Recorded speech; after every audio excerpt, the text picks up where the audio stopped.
शौर्य, वीरता, आध्यात्मिक, जिसकी धरती का नाम पूरे विश्व में है, उस राजस्थान की धरती से अलग अलग विधानसभा से चुनकर आए सभी माननीय विधायकों का मैं अभिनंदन करता हूं, स्वागत करता हूं। आपको बहुत विश्वास से, भरोसे से जनता ने चुनकर भेजा है और इस जिम्मेदारी के साथ भेजा है कि आप जनप्रतिनिधि के नाते अपने संवैधानिक दायित्वों को निभाएंगे, लोकतंत्र की राज्य की विधायी संस्था में बैठकर लोगों की अपेक्षाएं, आकांक्षाएं, उनको भरोसे को पूरा करेंगे। मुझे आशा है कि आप सब चुनकर आए विधायक इस राज्य के कल्याण के लिए, समृद्धि के लिए सामूहिकता से काम करते हुए जो राजस्थान विधानसभा का गौरवशाली इतिहास रहा है उसकी परंपरा को भी कायम रखेंगे। राजस्थान का विधानसभा का इतिहास, उसकी समृद्ध परंपरा, परपाटियां पूरे देश के राज्य के विधानमंडलों को मार्गदर्शन देती है। हम सबका सौभाग्य है कि इस विधानमंडल से के नेता के रूप में हमारे वरिष्ठ नेता माननीय उपराष्ट्रपति जी, जिन्होंने लंबे समय तक राज्य के मुख्यमंत्री के रूप में, प्रतिपक्ष के रूप में काम किया, उन्होंने इस विधानसभा की समृद्ध परंपरा कायम की। मोहनलाल सुकाड़िया हैं, जयनारायण व्यास साहब हैं, सभी ने एक समृद्ध परंपरा कायम की और हमारे विधानसभा अध्यक्षों ने भी यहाँ की परंपरा, परपाटियां, नए इनोवेशन करके इस विधानसभा की गौरवशाली परंपरा को बढ़ाने का काम किया। हमारे राजस्थान के इतिहास को जब देखते हैं तो हम पाते हैं कि यहां पर जब राजाओं का राज हुआ करता था उस समय भी लोकतांत्रिक प्रक्रिया हुआ करती थी। उस समय भी विधानसभा में कुछ निर्वाचित, कुछ मनोनीत सदस्य होते थे जो उस राज्य के कल्याण के लिए काम करते थे। और हम भारत के इतिहास को जब देखते हैं तो भारत का इतिहास भी हमेशा हमारी लोकतांत्रिक परंपरा, परपाटियां, हमारी जीवन शैली में लोकतंत्र रहा। इसलिए राजस्थान में विशेष रूप से लोकतंत्र की विचारधारा, लोकतंत्र की कार्यशैली, ये हमारे विचारों में रही है, हमारी कार्यप्रणाली में रही है। इस नाते आपका सौभाग्य है कि आपको राजस्थान विधानसभा का सदस्य होने का मौका मिला है। मुझे भी इस विधानसभा के सदस्य होने का मौका मिला। यहाँ के अनुभव का, यहाँ की कार्यप्रणाली की, यहाँ की प्रॉपर्टी परंपराओं का लाभ मुझे मिला और मैंने कोशिश की कि देश की सर्वोच्च संस्था लोकसभा के अंदर हम अच्छी परंपराएं, अच्छी प्रॉपर्टियां जो मेरे पूर्व अध्यक्षों ने इस लोकतंत्र के मंदिर में कायम की, मैंने उन्हीं का अनुसरण करके उसको आगे बढ़ाने का काम किया। आज हम सब गौरवशाली हैं कि दुनिया के अंदर इतने बड़े देश में लोकतांत्रिक प्रणालियां, हमारी चुनाव व्यवस्थाएं निष्पक्ष, निर्वाध, पारदर्शी, ये दुनिया को अचंभित लगता है। जब P20 सम्मेलन में कई देशों के स्पीकर आए तो माननीय प्रधानमंत्री नरेंद्र मोदी जी ने बताया कि किस तरीके से हमारे यहां पर चुनाव प्रबंध प्रणाली है।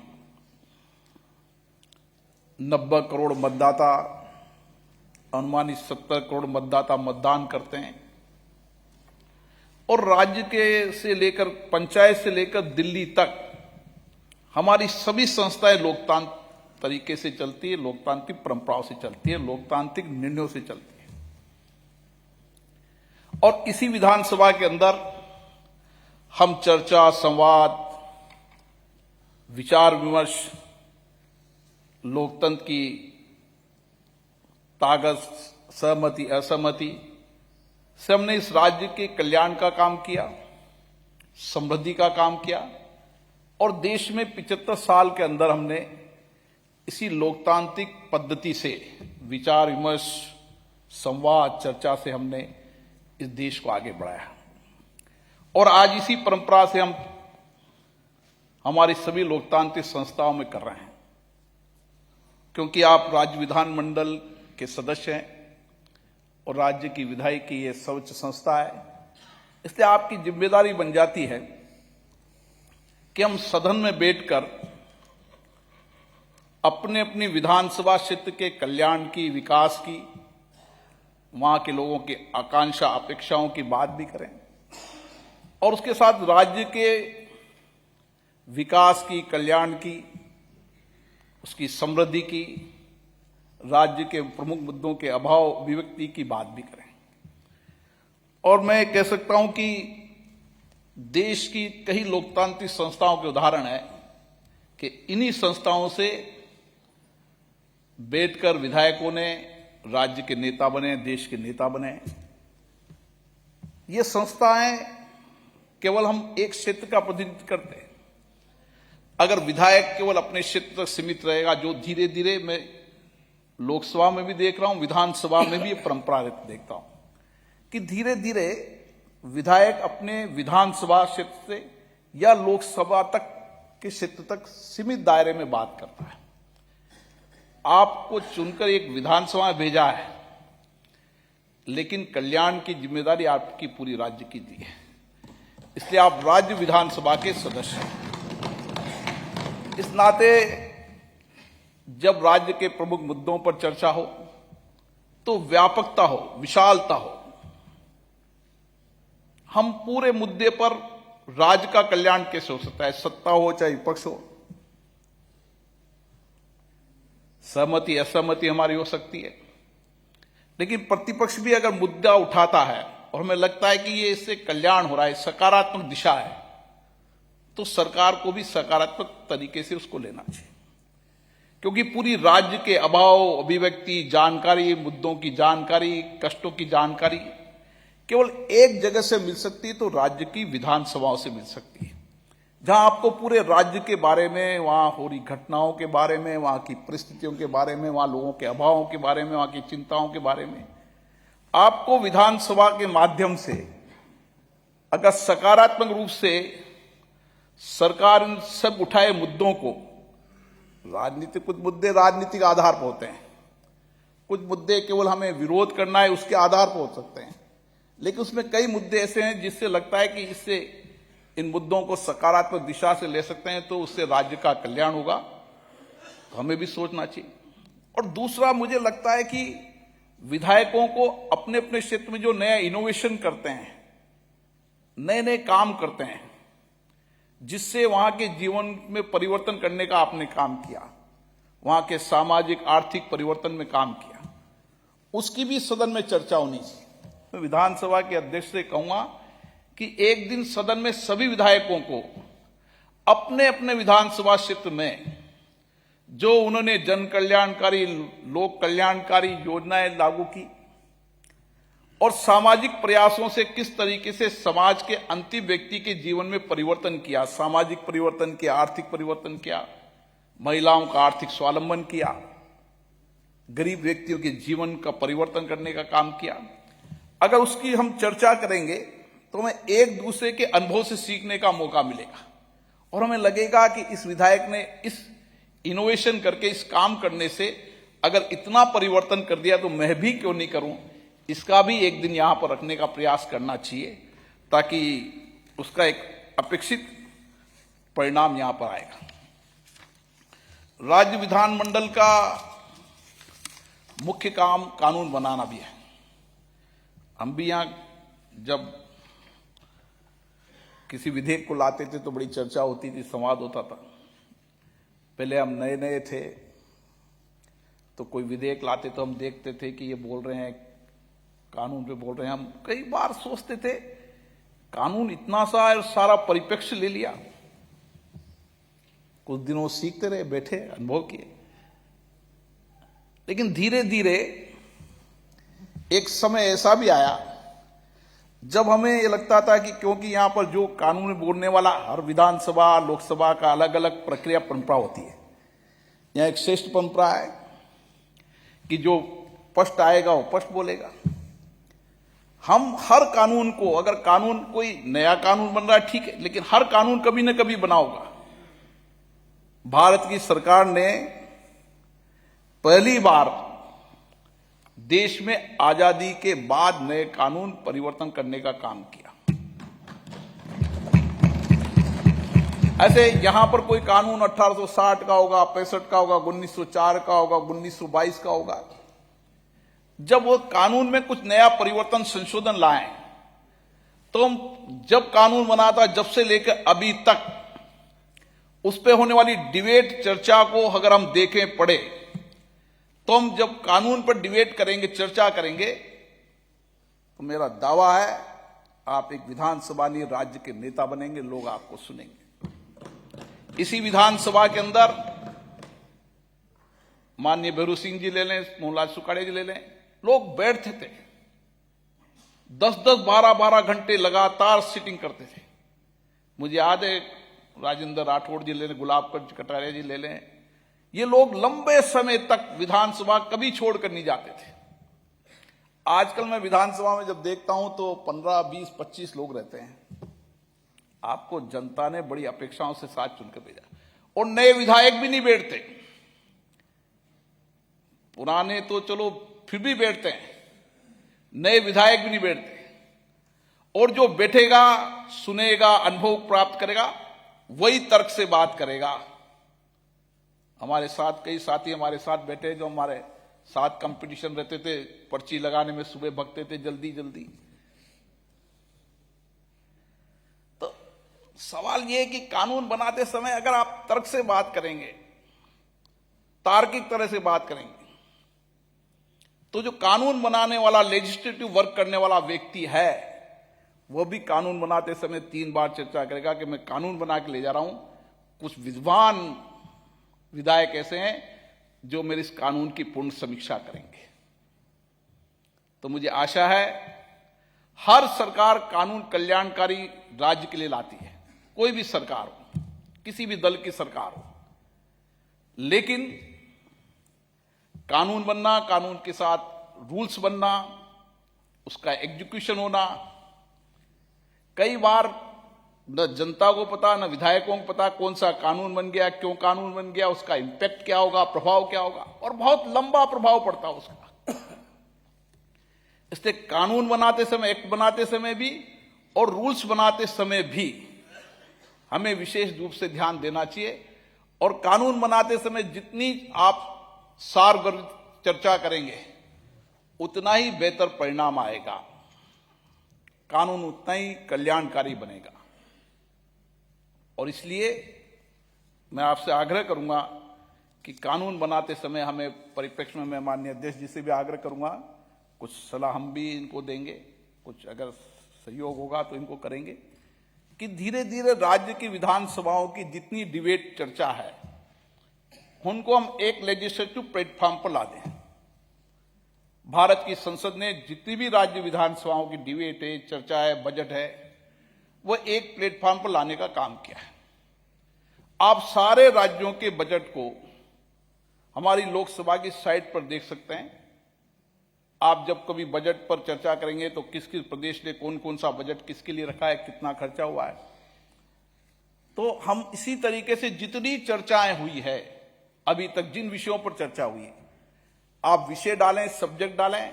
आज तक 1952 उसके पहले भी अगर यहाँ पे रिकॉर्ड हो तो उस तक की चर्चा आएगी, तो आपको पढ़ने में सुविधा होगी। उन मुद्दों पर भी, अकाल के मुद्दों पर भी कब कब क्या प्रमुख मुद्दों पर चर्चा होगी। तो मुझे लगता है कि एक बेहतर तरीके से हम चर्चा कर पाएंगे। इसी तरीके से बजट पर विभागों के डिमांड पर चर्चा, बजट के समय भी बजट पर पहले के बजट का अनुभव, पहले के बजट के अनुमान, आज के अनुमान, वास्तविक अनुमान, आंकड़े। हमारे राव राजेंद्र सिंह जी अभी विधानसभा में नहीं है, लेकिन जब बोलते थे हम सुनते थे कि कितनी तैयारी के साथ आते हैं, तो लोग उनको सुनते थे, समझते थे। तो बजट पर डिबेट करते समय केवल मेरे क्षेत्र में ये स्कूल बनना चाहिए, कॉलेज बनना चाहिए, विधानसभाओं का जो स्तर है ना वो इतना ही रहने लग गया, केवल अपने इलाके की बात करना कि बजट प्रदेश का है, आप प्रदेश के सदस्य हैं। आपको जब बजट पर चर्चा हो तो आज तक जो बजट लाए उनके क्या अनुमान हुए, उन बजटों का क्या क्या इंपैक्ट हुआ, क्या क्या उसका कल्याण हुआ, और जिनके लिए बजट लाए थे उस बजट का उस अंतिम व्यक्ति के आर्थिक सामाजिक जीवन में क्या प्रभाव पड़ा। जब उसकी उस तरीके से आप डिबेट करेंगे, चर्चा करेंगे, तो आपको लगेगा कि हां, इस बजट से परिवर्तन हुआ और उस बजट का लाभ नहीं मिला, या इस बजट को कई बार तो मार्च के एंडिंग में, एक महीने में खर्च किया। पूरे साल में कई बार बजटों को मार्च के अंतिम सप्ताह में या अंतिम महीने में खर्च किया जाता है। इस परंपरा को परिवर्तन करने का लाभ मिलेगा जब बजट पर, उस विभाग की अनुदान मांगों पर आप व्यापक चर्चा करेंगे। मेरे पूर्ववर्ती माननीय सदस्यों ने बहुत गंभीरता से सब मुद्दों पर आपसे चर्चा कर ली है। मेरा तो आपसे आग्रह है कि हमें अब नई टेक्नोलॉजी की ओर भी जाना चाहिए। हमें कोशिश करना चाहिए कि 100% क्वेश्चन ऑनलाइन लगे, पेपरलेस विधानसभाएं हो। आपके आने वाले समय में ये विधानसभा डिजिटल बने, ताकि यहां पर बैठकर ही अच्छा विद्वान माननीय विधायक सब चीजों को पढ़ के बोल सके। और टेक्नोलॉजी का जितना अपन उपयोग करेंगे उतनी बेहतर चर्चा संवाद कर पाएंगे। चाहे प्रश्नकाल हो, चाहे स्थगन हो, चाहे प्रमुख मुद्दों पर चर्चा हो, चाहे बजट हो, इन सारी चीजों का पहले तो हम विधानसभा के अंदर पेपर कटिंग ही मिलती थी यहां पर। मुझे आशा है कि नए विधानसभा के अध्यक्ष सबको डिजिटल कर देंगे, घर बैठे वह सब चीजों की मांग करें। आपको जिस विषय पर बोलना है, जिस सब्जेक्ट पर बोलना है, आपने बटन दबाया, उस सब्जेक्ट पर आपको आज तक की डिबेट, चर्चा, उसके संबंधित सारे विषय मिल जाएंगे, तो और बेहतर चर्चा कर पाएंगे। क्योंकि इस विधानसभा का बहुत गौरवशाली इतिहास रहा है। हमें सौभाग्य मिला है कि आप इस विधानसभा के सदस्य हो। यहाँ की गौरवशाली परंपरा, प्रपाटियां, यहाँ की डिबेट, चर्चाएं, यहाँ के वाद विवाद के अंदर कृष्णवान भी चलते थे।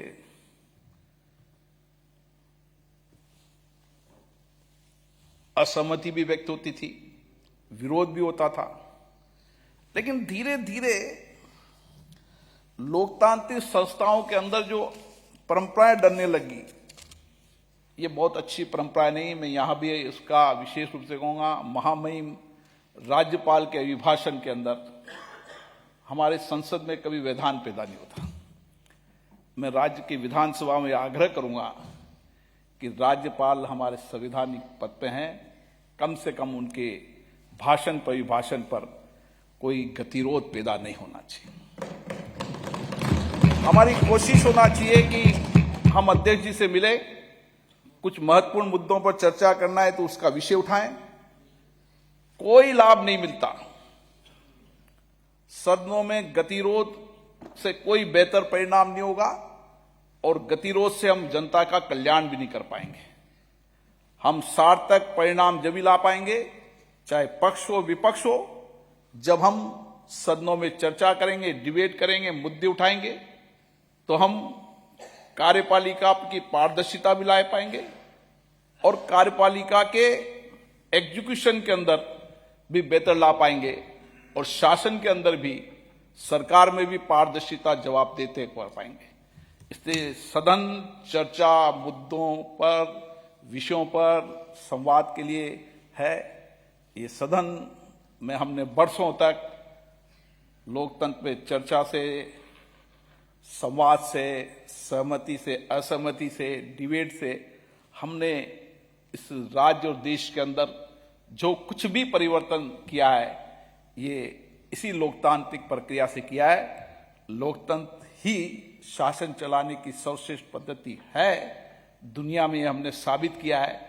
और आज हम कह सकते हैं कि हमारा संविधान, अब संविधान की डिबेट हम जब कभी किसी परिपक्व और बहुत अनुभवी नेता को सुनते हैं तो उन्होंने संसद की पूरी, संविधान की पूरी डिबेट के एक एक शब्दों को उन्होंने पढ़ा है।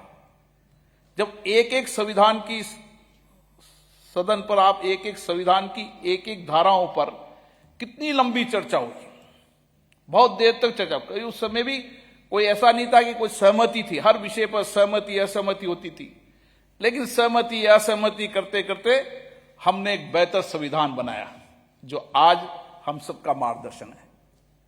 आवश्यकता होने पर हमने परिवर्तन भी किया।